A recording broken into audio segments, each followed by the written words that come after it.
10-year-old boy walking home from school is killed by a man who was deported not once, not twice, but 5 times. The man who hit him dragged him under the truck, did make his face pretty unrecognizable. We have a crime surge to begin with in this country. We don't need additional crime. Because the people we put in charge of solving problems are not problem solvers. February 8th, a date that will forever haunt the Wise family and our nation. 10-year-old Alex Wise lost his life tragically in a hit-and-run incident in Midland, Texas after school. But let's talk about the harsh reality behind this terrible event. Meet Rogelio Ortiz, who hit and killed Alex, who was deported 5 times, yet he was still here. How? Our immigration system, folks, is failing us. His aunt, Dominique, who lived with him and helped raise him, says she is absolutely furious that it took him being killed for someone to start paying attention to a man who had illegally entered the country 5 times. Not once, not twice, 5 times. Why did it take this tragedy to get people to step up and say, what is going on with this person that breaks the law, continuing to come in and out of this country? Well, she's joining us now, and thank you for being here. Thank you for having me here. Unfortunately, it took this tragic death, my nephew's death, for somebody to pay attention to him. He'd been deported from Texas, not from another state, from Texas 5 times before this. And I think what infuriates me the most is trying to figure out how the state of Texas let him come back, you know, over and over again. It's like this, after the 2nd or 3rd time you deport him, you know, y'all don't think like, hey, you can't come back. Like, why continue to let him come back after 5 times? It's just... Do you know why he was deported? Honestly, no, I do not know. They won't disclose that. No. You say that people saw this white truck speeding near the school, and the thought was that they were going to slow down, of course, but they actually sped up. The truck actually sped up and did not stop, even when they hit AJ. Yes. When he got airlifted to the hospital, we just were told he was involved in an accident. You know, Facebook was the reason why we found out what exactly happened. They said about 2-3 blocks down from the school, he was going in and out of traffic, speeding up, slowing down, going around cars and whatnot. Unfortunately, there's no crosswalks, but there was a crossing guard, so the cars did stop, the traffic stopped, except this one car for whatever reason. People said that they did see him slow down, and that's why the crossing guard told my nephew to go ahead and cross, thinking that the truck was going to stop. And from what we've heard, he's actually sped up and hit my nephew. Yeah. This is what's frustrating to me, and we don't know how this individual got into the country each time, but we do know he was apprehended and deported time and time and time and time again. But it's got to be some kind of revolving door if he's been back, you know, once, twice, 3, 4, 5 times. And I feel as though it shouldn't be a revolving door around something like that. When it's very clear, like very clear as day, that that person is a danger, whether it's to a person, whether it's to businesses, whether it's to our property or whatever. If it's very clear as day that that person is a danger, I really truly do not see why that would, like, even the thought of it being okay for him to come back. I can't fathom it, like, at all. When this all happened, you said he was dragged, and so it was extra traumatic for the family, and y'all were concerned as to what kind of funeral service and all you would even be able to have, but the community really rallied around and helped. I want to say around 1:30 a.m. that night is when we actually got the message that he did not make it. That morning, I made the GoFundMe. The goal was $3,000, but that was just to fly his body home so that the family could have closure, you know, see him one last time. And, you know, we was going to cremate him. And 10 o'clock that night, we had $19,000 on the GoFundMe. And then when we finally shut down the GoFundMe, we had, I want to say it was $23,000 just off the GoFundMe, and that's from the community sharing it, and that put forward to actually being able for us to give him a funeral and let his family and friends be able to view him.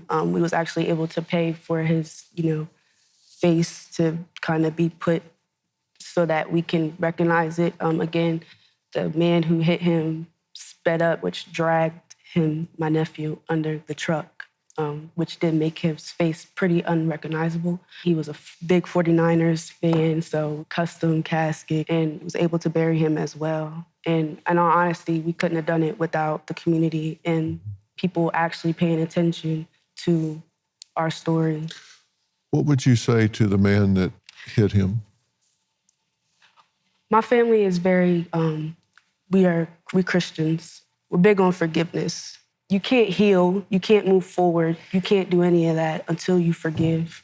We can't forget, but we can forgive so that we can heal, so that our family can heal, and so that we can continue to uplift his name in the right way without hatred, without negative feelings coming behind it.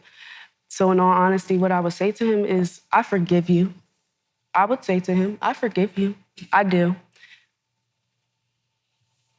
But you're going to get what you deserve. You are. I believe it. Even if it's not with the legal system, you're going to get what you deserve one way or another. I really am glad that you're here honoring AJ and telling his story, and I hope people hear it, and it speaks volumes about what needs to happen and what needs to be done. And, God bless you for coming here and talking about him. Thank you. Only really two things we want for justice for AJ is, one, crosswalks to be put at that school. There's no reason why there should be no crosswalks around that school. Yeah. Not saying that that's, that's on them or their fault or anything, but maybe seeing a crosswalk or something, who knows, and for more charges. He's only currently being charged with accident involving death, not DUI. He was drunk when he was driving, not DUI, not manslaughter. He's only being charged with accident involving death. Yeah. Chief, you and I were talking at the break. This is a situation where everybody in the system needs to not look at this as just another statistic, another occurrence, but recognize the equity involved here, the loss, and do what needs to be done so that there is a sense of justice for the victims here. This is reality. I mean, you're so powerful. I mean, what a story. My condolences to your family. This is America right here. She's pouring out in front of millions of people. This is the reality of it. And when you sit here and say this person has been deported 6 times, in my mind, as she's speaking, I'm thinking, well, what kind of process is this? What stakeholder failed us here? Someone failed us, because if the process was working, this young man, his 10-year-old beautiful child, is with us still. 6 times deported, and they won't even tell you why? Where's the transparency? How do we get better? How do we fix it? If you're not going to tell us what's going on, how can we fix it? Let's fix this. And in AJ's name, make the world better. That's what we need. That's what needs to happen here. But the process is broken, clearly.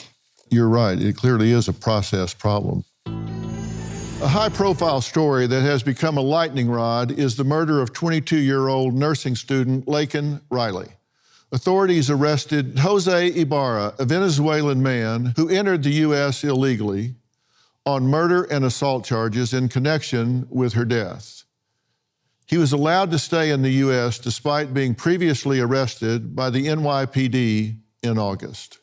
Georgia Governor Brian Kemp, he posted a letter on X that he sent to President Biden, criticizing his administration's immigration policies and requesting more information as to the documentation status of Ibarra. He is a Venezuelan national who back in 2022 was arrested by ICE for U.S. Customs and Border Protection, for unlawfully entering the U.S. near El Paso. He was paroled and then released for further processing. Now he faces a litany of charges here in connection to the death of Laken Riley, including malice murder, felony murder, false imprisonment, kidnapping, aggravated assault, and concealing the death of another, among other charges. Now, House lawmakers have passed the Laken Riley Act, a bill that requires immigration authorities to detain illegal immigrants who are charged with local burglary or theft. Now, Representative Collins, thank you for joining us today. Well, I appreciate you having me on, Dr. Phil. You're doing such important work, and I'm sorry that this happened at all, but boy, are you honoring this young woman and her life by doing what you're doing. And you believe that the Laken Riley Act could have potentially saved this young woman's life had it been enacted and acted on. Well, you're exactly right. And, this is just a tragedy. People like me, I've got a 26-year-old daughter. We all have kids or nieces or nephew that we send off to school. We expect them to be safe. We expect the environment to be safe. And then in this case, it's just the worst case tragedy that you could possibly imagine as a parent. And when I was talking with the family, they said one thing. They said, Mike, if there's anything that the Congress can do to help maybe ensure that this never happens again to another family, then please, by all means, do it and put her name on it. So we were proud to carry this bill, this act through Congress, overwhelmingly passed. 37 Democrats joined us. It's a great common sense piece of legislation. It's just going to add one more tool in the toolbox for local officials. Explain to us in plain language what happens. Yeah, sure. You take a look at Ibarra, for instance. Now, he was up in New York, sanctuary city, and, they don't report to ICE, but he had set up his criminal trade, and I guess that he felt like that the heat may have been getting too much on him there, regardless of what they report. So he picked up and moved down to another sanctuary city, Athens, Georgia, picked up his trade again. He was actually picked up a few days before this brutal murder for shoplifting. And if this act had been in place, they would have detained him and deported him. And all we're asking and all we passed was there's two good provisions in this thing. Number one, we added theft to the list of crimes that local officials can call ICE and get these people detained and picked up. The second part of it is if DHS doesn't want to comply, then the state can take DHS to federal court and get a federal judge to say, this is the law, get down there, pick these people up or this person up and get rid of them. And so it's a great bill, and good Lord willing, this thing should get through the Senate and get onto the president's desk, and we'll be able to help back up our law enforcement out there. That's exactly right. And you say that by protecting illegal migrants, New York City continues to endanger Americans and officers as well. And your point, Chief, you made it. You did arrest him and put him in the system, and then he got kicked back out. Right, so we can't, by sanctuary status, talk to federal ICE at all. We can't do that whatsoever. And then our state in 2020 set new bail reform that really hamper us or hamper the judge or the DA for asking for bail in some offenses. So they walk out the door, and this creates a recidivism problem. And in this case, if this person was dealt with properly, again, this poor girl, and her hearts go out to her family, is alive. Yeah, and Representative, it's the same in Athens. Can they not ask their status because it's a sanctuary city? It's illegal to have sanctuary cities in the state of Georgia. And I think that speaks to a broader issue that we have in this country. A lot of what the chief was speaking on, as far as we have people that are picking and choosing which laws that they want to enforce in this country. And until we realize that we're a nation of laws and we get back to respecting those laws, respecting our law enforcement, we're going to lose this place. And that's what you had in Athens. You had a mayor up there that decided that he would welcome in these illegal aliens, regardless of what the state law said, and the city council was backing him up and the sheriff was backing him up and the DA. And so that's where our failure is in Georgia. And the state legislature down here has just passed a few good bills that are going to put some more teeth in it and defund these cities that are out there, kind of rogue for the state of Georgia. But we've got to get back to prosecuting and acting like a nation of laws. Well, I couldn't agree with you more. My point is, if you come to our country as a guest, Certainly, if you're here seeking asylum, you need to follow the law. And if you start breaking the law, you forfeit your right to be here. It's just that simple. And the fact that we can't even ask the status when somebody is arrested seems to me to violate common sense.